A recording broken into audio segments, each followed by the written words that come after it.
It's winter outside and it's cold. I thought it would be kind of cool to do an experiment that involves keeping warm because it's cold outside as it is today.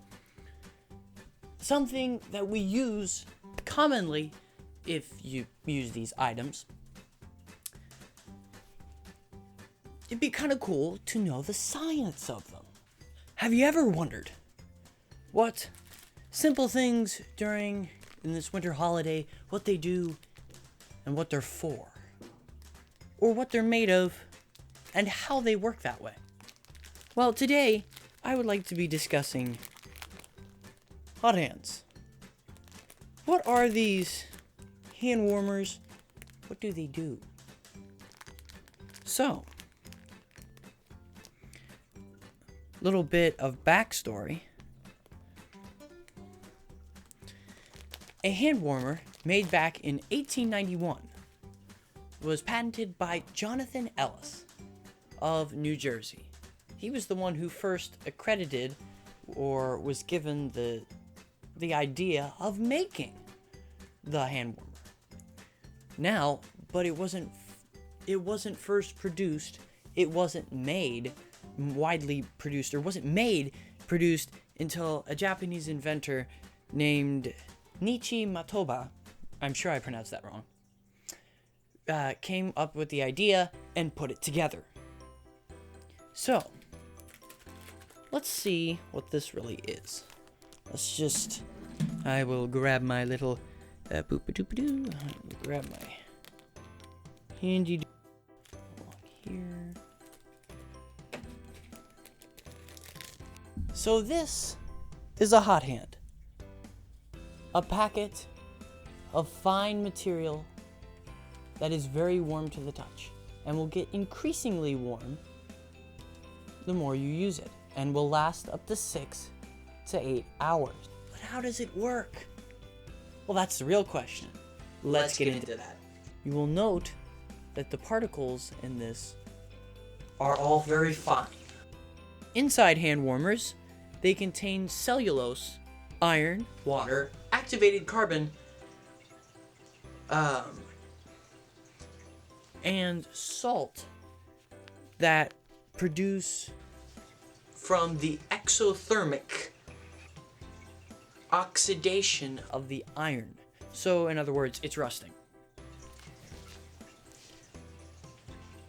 When oxygen, if you will see that this is almost kind of like a burlap sack. The burlap lets oxygen through. When the oxygen hits the iron, it reacts. It's already starting to get very warm. As the oxygen reacts to it, it begins oxidizing, creating heat exothermically. Salt is added in this mix as well, added as a catalyst to the process. One of the things that is very interesting about this powder is over time, if you leave it sit and it goes through its process, you will see that it hardens. It becomes into all the little mini particles clumped together and become clumped. Well, let's have a look-see inside.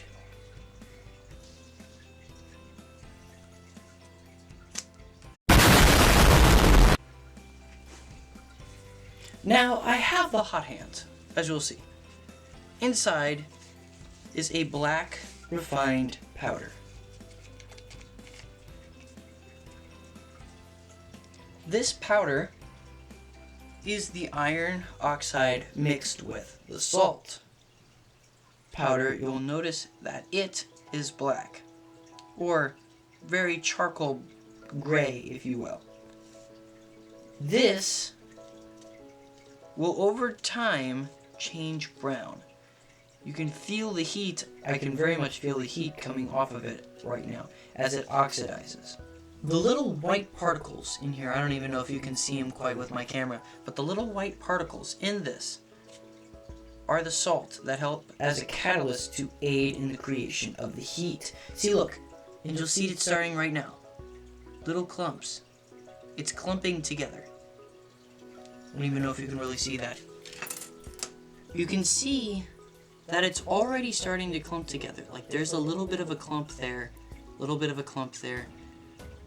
It is starting to clump together because as it iodizes, it becomes a part and starts sticking together, starts clumping together.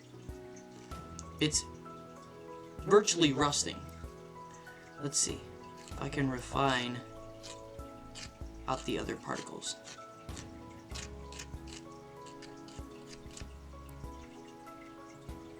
There's a clump right there.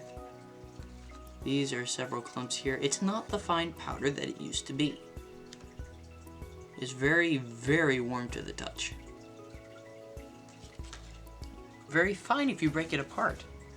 But this exothermic reaction, meaning the heat comes off of it, it creates heat. It's releasing heat.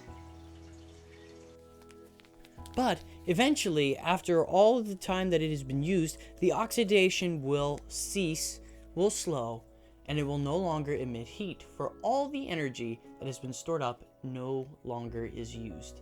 For it's no longer there, it's all been distributed out. It's all been put out. A hot hand. One of the world's I would think, the coolest inventions. Thing you can slip into your pocket, or something you just simply slide out of a bag and it creates heat.